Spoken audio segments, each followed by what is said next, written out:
Ready to go?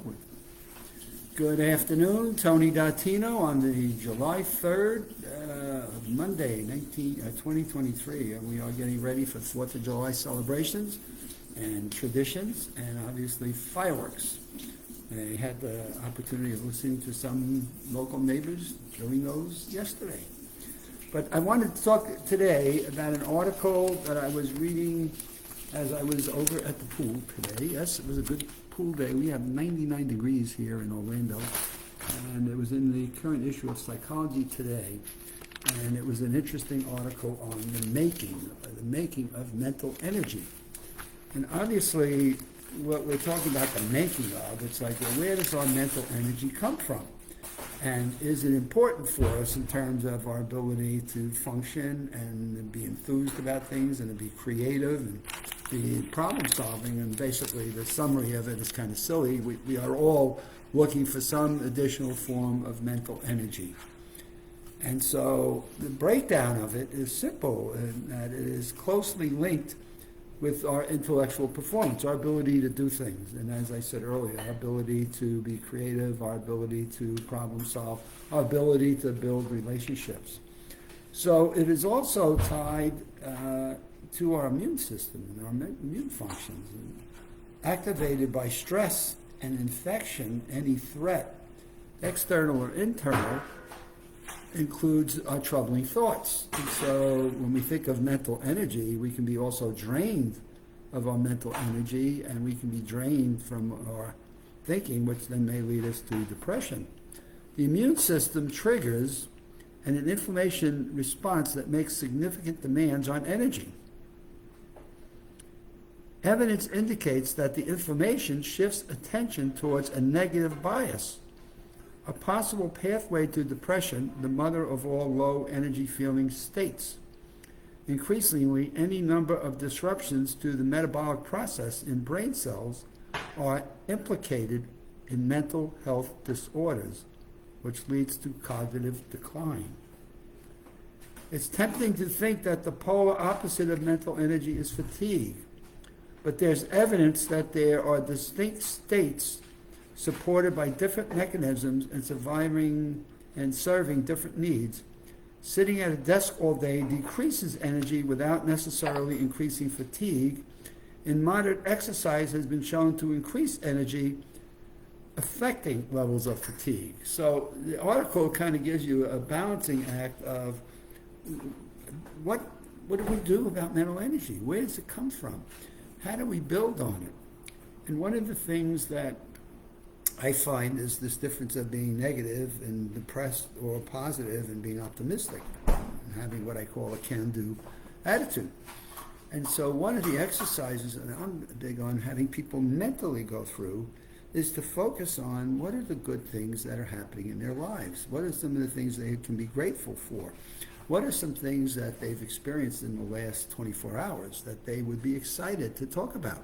Or learn from one of their loved ones or family members. What was something that was really fun or joyous, or something that a loved one did? Maybe it's a family member. Maybe it's the kids coming home from school, or a camp trip, or somebody that went off to some form of entertainment and just couldn't wait to come back and share it with you. So I look at energy coming from the things that we are experiencing in our lives that are really uplifting and positive, that make life like, man, I'm making a difference. This is really exciting, and I want to keep going at it, and I want to keep experiencing these differences where I do make a difference in the world, and I do have a purpose and a goal.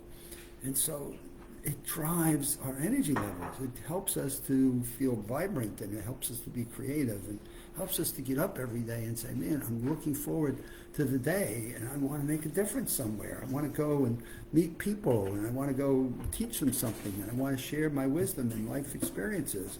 And it's like, man, I count for something. And so it talks about the energy pantry here, and the energy pantry, it comes in, day out, as also is acquired from our diet, and proteins and carbs that are essential, and fats. So what's the biology right? So we go back through what's the biology of our mental energy. And so what proteins and carbs and fats are we going, as well as what I call our internal thinking mechanisms, which I call our good and good grows, the gig that we have.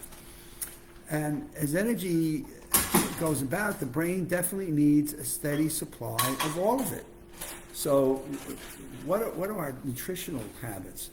And then we learn more and more about exercise and the importance of aerobic exercise and anaerobic exercise, and how our aerobics and our anaerobics feed different cells and different parts of our body and our brain that are making a difference in terms of what we are doing in our day-to-day activities, but more importantly, what that is doing in terms of building strength. Oxygen, 20-25% of our oxygen is used by our brain, right? And so what are we doing in terms of exercise and some form of bringing oxygen in through our lungs that purifies what we then have in terms of high-octane fuel that we want to have for our thinking and creativity and problem solving that keeps us alive and awake and going.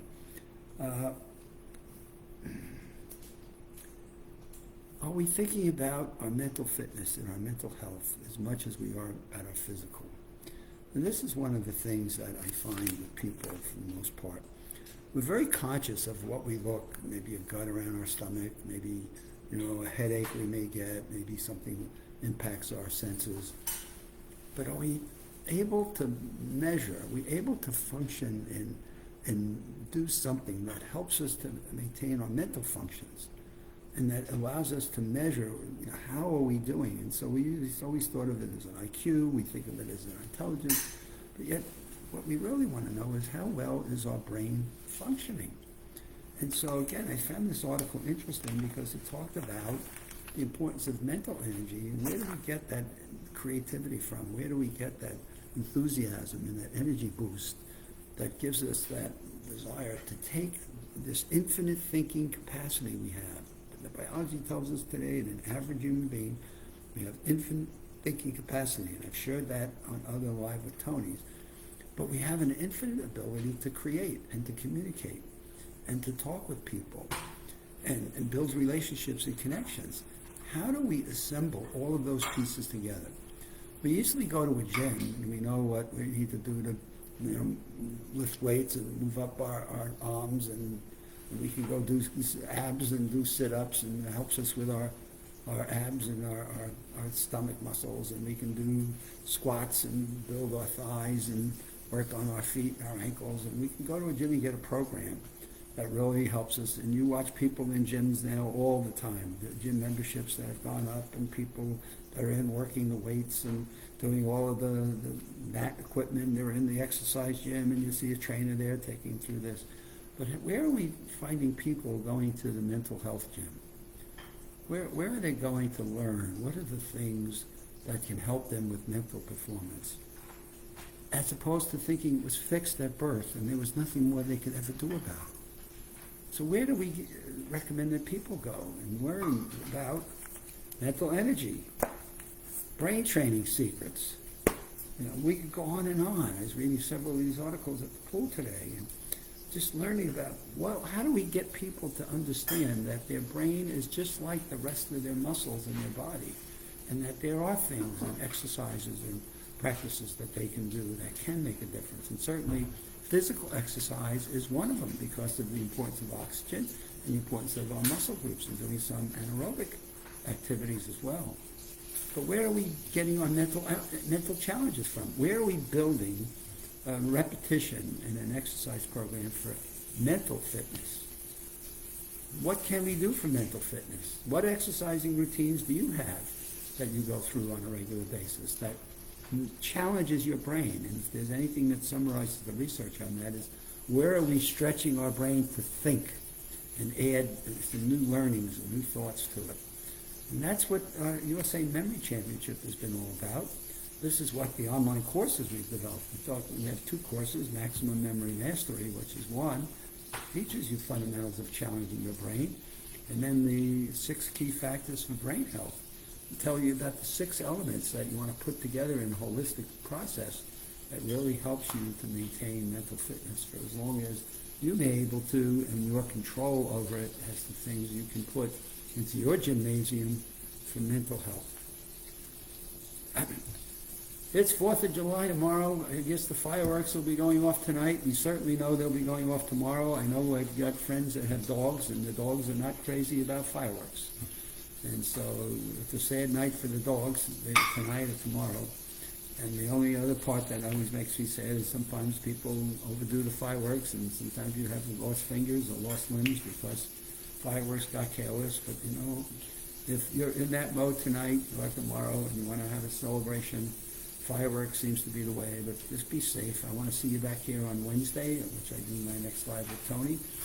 And we're building towards July 29th, when we will be doing the qualifying rounds of the USA Memory Championship.